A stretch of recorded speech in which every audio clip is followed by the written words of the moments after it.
When I was 15, I overheard my dad telling a friend, "My oldest is a genius, the youngest is an athlete, and the middle one, well, he was an accident." I left with $30 and a notebook. 6 years later, they found me through social media. Today, they called me crying, "Son, we need you." I'm 22 now, and my whole life I've been the middle kid.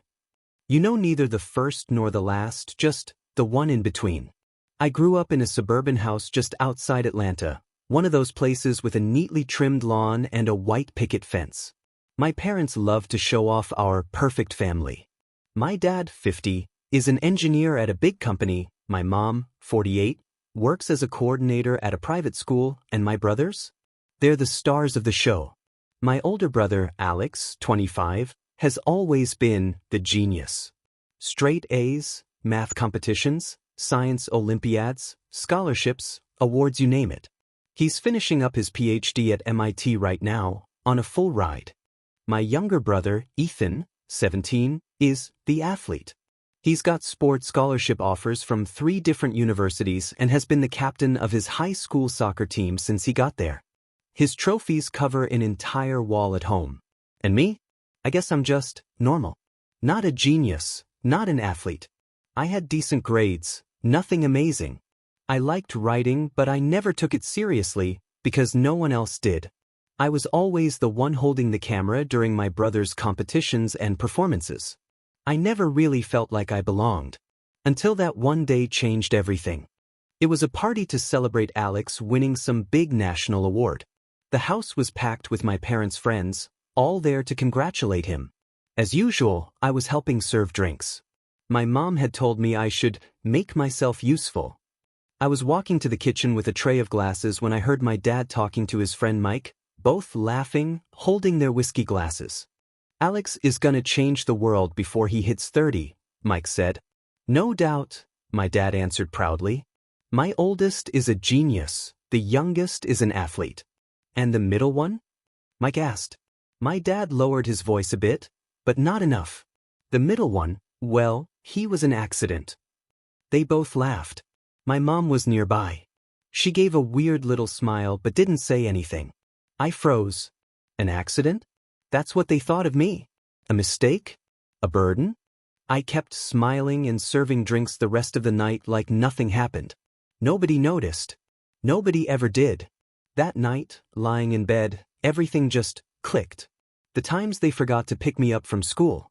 How they always found room in the budget for Ethan's camps or Alex's gifted programs, but my request to join a creative writing workshop was too expensive. I couldn't sleep. My brain just kept replaying every moment I felt invisible in my own family. Do you know what it feels like to grow up knowing you're a mistake? Like your whole existence was unplanned, unwanted? By 5 a.m. I'd made up my mind. If I really was an accident, maybe it was time to disappear. I grabbed my backpack and packed the essentials. Some clothes, my old writing notebook, my ID, and the $30 I had saved up. I took one last look at my room. No college posters like Alex's, no trophies like Ethan's. Just a generic room that could belong to literally anyone. I slipped out the back door right as the sun was coming up. I didn't leave a note. There was nothing left to say that I hadn't already tried to express for years. If I was truly just an accident, they'd forget about me soon enough. I had no clue what was waiting for me out there. All I knew was, anything had to be better than being the family's punchline. The first few days were the hardest. I reached out to my friend Jake, the only person who ever really knew how invisible I felt at home, and he let me crash in his basement for a couple weeks. His parents thought I was staying over for some school project. On the 3rd day, my phone rang. It was my mom. "Where are you?" "You haven't come home," she said. Her voice sounded more annoyed than worried. "Your father says this is just another one of your dramatic phases." I didn't tell her where I was. I just said, "I'm fine. Don't come looking for me." "Well, come back soon. We have to plan Ethan's college visits this weekend." Not a single question about whether I was safe, or if I needed anything. That call told me everything I needed to know. After that, I blocked their numbers. Blocked everyone, except Jake. You know what's the saddest part? There was no police search. No missing posters. No tearful segment on the local news. Just silence. Like they'd been waiting for me to disappear all along. After 2 weeks at Jake's, I knew I had to move. I used the little cash I had to buy a Greyhound ticket to Chicago. Why Chicago? Because it was far enough and big enough to vanish in. Reality hit fast. I slept in shelters. Sometimes in parks, if the weather wasn't awful. Got a dishwashing job at a greasy fast food joint, then passed out flyers on corners. Not glamorous, but enough to eat and stay alive. One rainy night, after my shift, I ducked into this tiny indie cafe to get out of the storm. That's where I met Raymond. He was this older guy, maybe 60, who hosted poetry nights there. He saw me scribbling in my notebook and came over. "You a writer?" he asked. "No," I said. "I just write." "That is being a writer, kid." Raymond became the first person who actually gave a damn about what I had to say. He offered me a job at the cafe, better pay than washing dishes. And after a few weeks, he pushed me to read my stuff during open mic nights. It was terrifying, but also kind of freeing. I wrote about feeling invisible, about being the accident, about vanishing and nobody noticing. Of course, I didn't name names or give any details. With time, I saved enough to rent a tiny room, barely bigger than a closet. But it was mine. At night, after work, I'd write. Then I started posting my stuff on forums under the username The Middle Accident. Stories about messed up families, forgotten siblings, parents who only saw what they wanted to see. About 6 months in, one of my pieces went viral on a writing forum. Then another. And another. People were commenting stuff like, "It's like you were in my house." Finally, someone saying what I've always felt. Then an editor from a popular blog reached out. They wanted me to write a weekly column on family dynamics from the margins. They offered $200 per piece. $100. More than I made in a whole week at the cafe. I said yes, but stayed anonymous. I didn't want my family finding me. Not that I believed they were even looking. As far as the world was concerned, I was just the middle accident. Some mystery writer who understood what it meant to be invisible in your own home. Then one night as I was checking my email, I saw a message that made my stomach drop. "We'd love to publish a collection of your columns as a book. We believe your voice speaks to a large, unheard audience. Can we schedule a video call to discuss details?" My first thought, this is a prank. Second thought, it's a trap. My parents somehow found me. But after digging around, I confirmed it was legit. A small but respected publishing house. I agreed to the call. Used a virtual background to hide my tiny room. Introduced myself as Miguel, not my real name. The offer was real. A contract with a $15,000 advance. Plus royalties. They wanted to publish my columns, along with some extra material, as a full book. Can you believe it? The accident, the invisible kid, the one who was never worth mentioning, was about to become a published author. I signed the deal. And I started writing. Invisible by Design, Memoirs of an Accidental Son. 3 years after I left, my life had found some kind of balance. I was still working at the cafe with Raymond and writing my weekly column for an independent blog. It wasn't glamorous, I was only making $75 per piece, but with the cafe job, it was enough to afford a one-bedroom apartment way outside the city center. My small group of readers was loyal. They'd leave comments regularly, sharing their own experiences as the forgotten child. Sometimes, I'd get DMs from people thanking me for putting into words what they never could. I wasn't famous, not even close, but for the first time in my life, it felt like my words actually mattered to someone. A small indie publisher reached out, wanting to release a collection of my columns. No advance, just a modest royalty deal if the book sold more than 1,000 copies, which I honestly doubted. I accepted mostly because it felt validating to see my name, well, my pseudonym, on the cover of something real. Invisible by Design was published with zero fanfare. It sold a few copies at indie bookstores, but mostly online. My first royalty check was $340 for the first quarter. Nothing life-changing, but enough to buy my first decent laptop. What I didn't expect was that the book would slowly start finding its audience. It wasn't viral or a bestseller, but it started getting passed around in therapy groups, support communities, even in family counseling circles. A psychology professor adopted it as a supplementary reading. Sales were small but steady. That's when I made a mistake. I did a small podcast interview about writing and trauma. When asked about my early experiences, I mentioned a regional writing contest I'd entered back in high school in Georgia.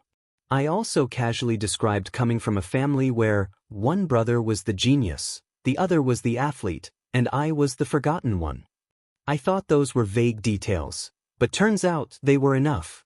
2 weeks later, I got a DM on Instagram. David? I think it's you. You mentioned the Lincoln High writing contest and the genius/athlete/forgotten brother thing. That's too specific. The account belonged to someone called eWilson02. My stomach dropped. Ethan. I didn't reply for 3 days. Then finally I wrote, "Who's asking and why?" "It's Ethan. Your brother. I've been wondering for years what really happened to you. Mom and Dad told me you went to live with Uncle Robert in California because you wanted to be independent. It never felt true. So now you want the truth?" I replied. "Or just confirmation that the book's about you guys?" "Both, I guess." "It's been almost 6 years, David. I was 11 when you left. I'm 17 now. I deserve to know." He was right. Ethan had been a kid when I disappeared. He'd probably built his own version of events over the years. Over the next few weeks, we exchanged tense, emotional messages. I told him about the night I overheard Dad. He told me how my leaving affected the family, but not the way I'd imagined. "Dad was furious at first," he wrote. "Said you were being dramatic and ungrateful. Mom cried sometimes, but around Dad she acted like it wasn't a big deal. Alex came home for a couple days, then left, said he had responsibilities. And after that? You became a band topic. Literally. Dad would get mad if we even mentioned you. The official story was that you were living with Uncle Robert. When people asked, Mom would change the subject." I didn't reply right away. I was trying to process the fact that, instead of worrying or searching for me, they just erased me from the family story. "Why are you contacting me now?" I finally asked. "Because things aren't good at home. Alex lost his job 8 months ago. Massive layoffs at his company. He had to move back in. My sports scholarship didn't cover everything, so our parents are paying part of my tuition. And now, Mom's sick. Pancreatic cancer." My heart dropped. Despite everything, I still felt something. "How bad is it?" "Stage 3. She's doing chemo, but the doctors are recommending an experimental treatment. Insurance won't cover it. It's over $20,000. He didn't ask me directly for money, but the message was clear. "Do they know you're talking to me?" "No." "Now they do. I showed Mom your book yesterday. She cried when she recognized some things. I didn't tell her we'd been messaging. That night I barely slept. Part of me felt a dark satisfaction knowing she'd finally read my words, really felt them. But another part of me couldn't stop thinking about her diagnosis.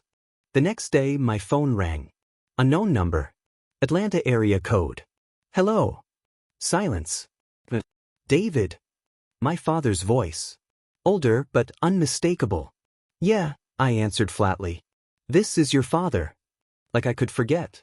"Ethan told us you've been talking." "Aha. I read your book." His voice was tight, like he was trying not to explode. "I can't believe you exposed us like that. Do you realize what could happen if our friends, or Ethan's school, reads it?" Typical. His first concern was his image. "Seriously?" I said. "That's your reaction? You're worried about your reputation?"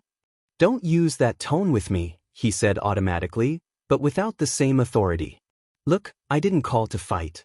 Your mother's really sick. Ethan told me. She needs treatment we can't afford. I saw your book seems to be selling. I thought maybe." I let out a humorless laugh. "You think I'm rich because of a book from a tiny publisher? Do you even know how the publishing world works?" "I don't, David. I just know my wife is suffering and we need help. Alex is unemployed. We're covering Ethan's tuition." I can't do this alone. His voice cracked.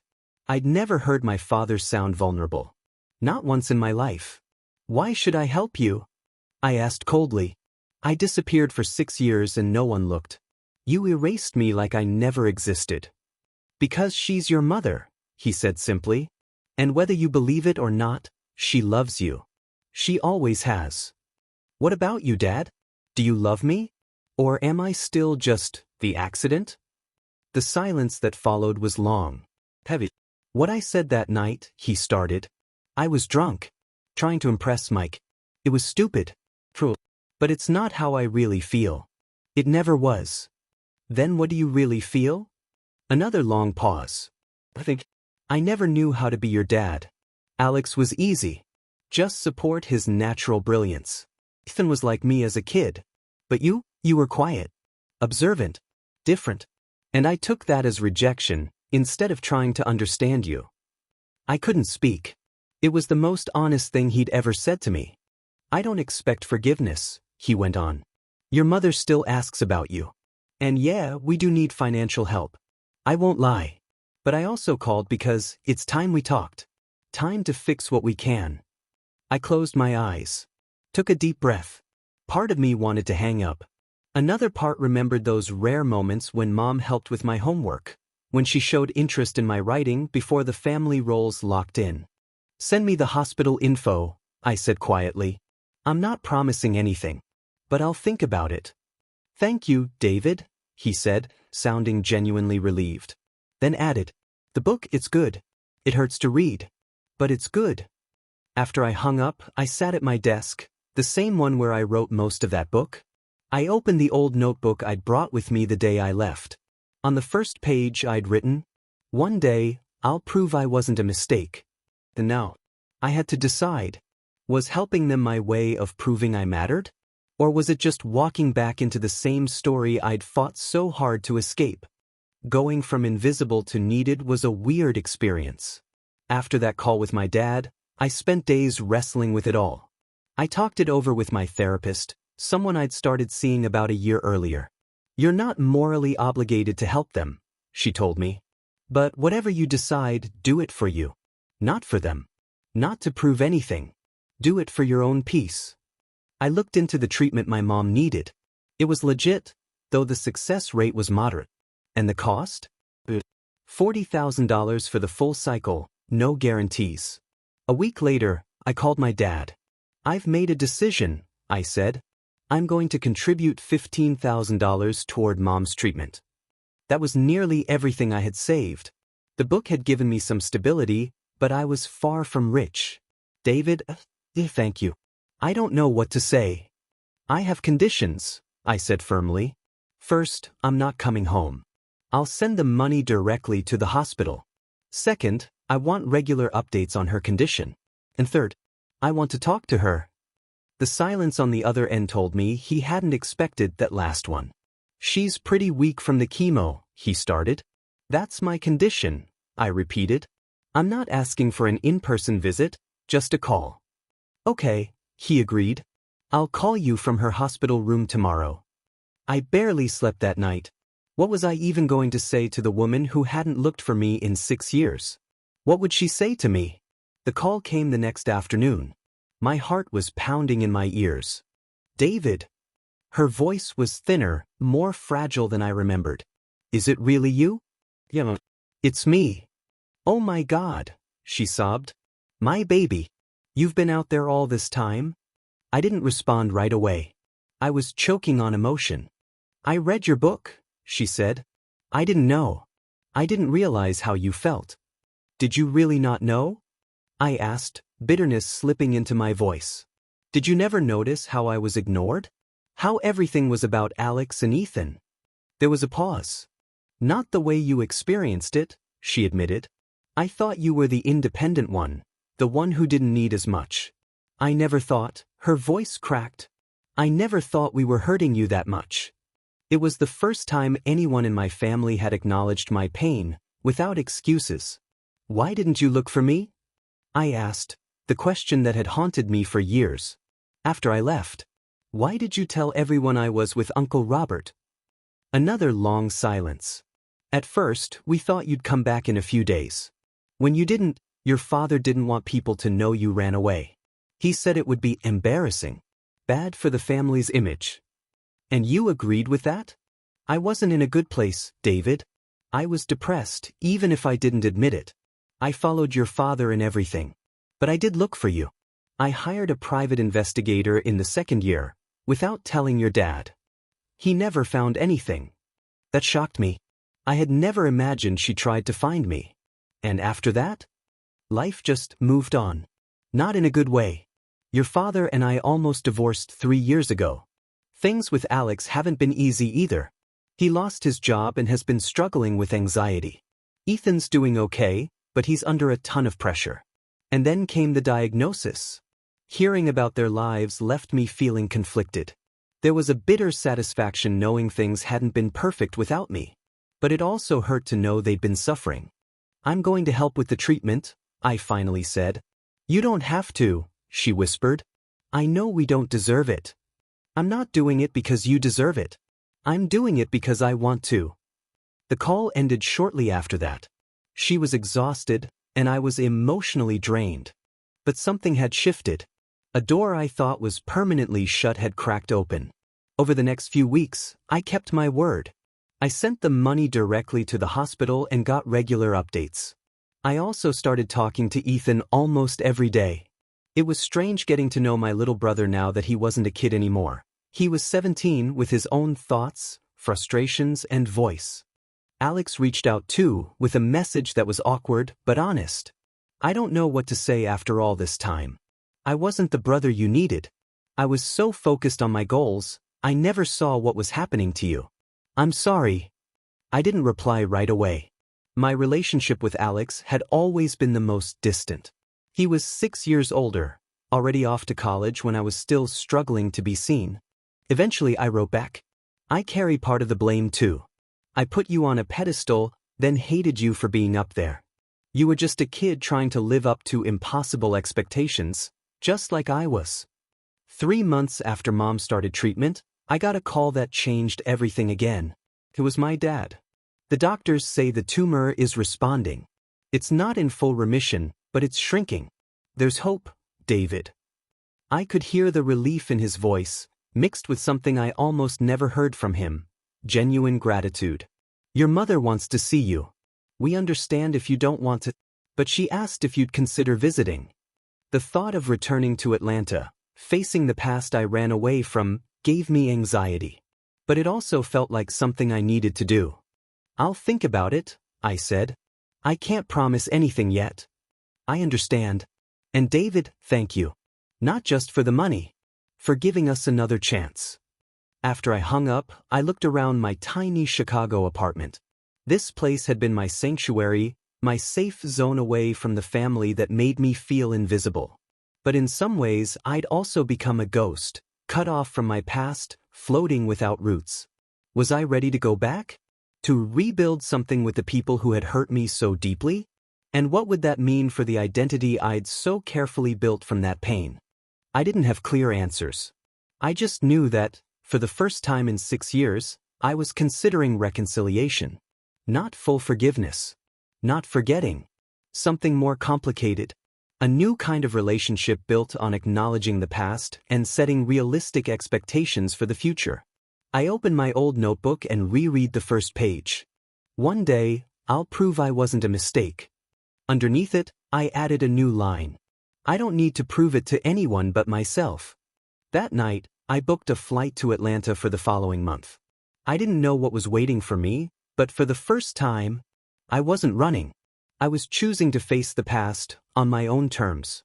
For those who ask if I've completely forgiven my family, it's not that simple. We're building something new, with clear boundaries. My dad and I do family therapy by video every other week. Mom is responding well to treatment. Alex and I text regularly. Ethan's coming to visit me in Chicago next month. It's not a perfect reconciliation story, but it's honest. And for now, that's enough. It's been a year since I went back to Atlanta for the first time. I figured it was time to update this story, for everyone who's messaged me asking what happened next. The initial reunion was just as awkward as you'd expect. When I walked into the hospital room, my mom looked thinner than I remembered, wearing a scarf over her head. My dad sat next to her, worn down by stress. We all just stood there in silence for what felt like forever. "You came," my mom finally said, reaching out her hand. I didn't rush to hug her like in some movie. There were no joyful tears or dramatic declarations of love. Just a cautious handshake and a tense, but civil conversation. Rome wasn't built in a day. And broken families don't get fixed overnight either. The treatment worked better than expected. It wasn't a miracle cure, but now the doctors talk about managing the cancer instead of just surviving it. She's still in treatment, but she's regained some weight and energy. My dad and I have what I'd call a cordially distant relationship. We have scheduled calls every 2 weeks. Sometimes they're awkward.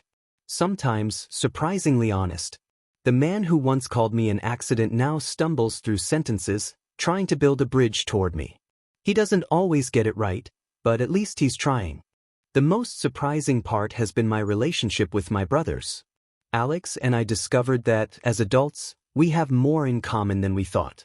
He eventually found a new job, not as fancy, but way more fulfilling. He admitted he always felt trapped by the expectations of being the genius. Being the favorite isn't as great as it sounds, he told me one night. It's like living in a golden cage. One mistake and everyone's disappointed in you. Ethan, on the other hand, has grown up a lot. He came to visit me in Chicago over his break. We spent days exploring the city, talking like we never had before. He told me about the pressure of being the athlete, and how much his identity was tied to his sports success, so much so that when an injury took him out for 6 months, he had a full breakdown. I haven't moved back to Atlanta, and I don't think I ever will. Chicago is home now. My second book comes out next month, this time with a bigger publisher and a decent advance. It's called Reconstruction: Navigating Family After Trauma. My therapist says it's part of my healing process. Have I forgiven my family? It's complicated. There are days when the old bitterness comes back. Moments when I catch a familiar pattern in a conversation and have to take a deep breath to stop myself from hanging up. But there are also real, genuine moments of connection. The kind I never thought were possible. I think real forgiveness isn't about pretending the pain didn't happen. It's about acknowledging the wound, setting healthy boundaries, and consciously choosing what kind of relationship you want now, without unrealistic expectations. To anyone going through something similar, there's no one-size-fits-all answer. Some family ties need to be cut completely for your mental health. Others can be rebuilt, but they'll never look like the picture-perfect version you had in your head. That choice is deeply personal. What I can say is this: I no longer define myself as the accident. I'm not just the forgotten son, the writer, or the one who left. I'm more complex than any one label. And I'm learning to honor every part of my story without letting any single part define me. And if you're reading this and feel invisible in your own family, please hear this. You are not a mistake. Your worth isn't based on anyone else's recognition. Sometimes the most loving thing you can do is walk away. And sometimes it's giving a second chance. Whichever you choose, do it for you, not to prove anything to anyone else. A lot of people have asked why I chose to help financially after everything that happened. It wasn't out of guilt. It wasn't to seek validation. It was simply a choice I could live with. Not helping would have been valid too. Everyone has to find their own path and stop judging themselves so harshly for the choices they make.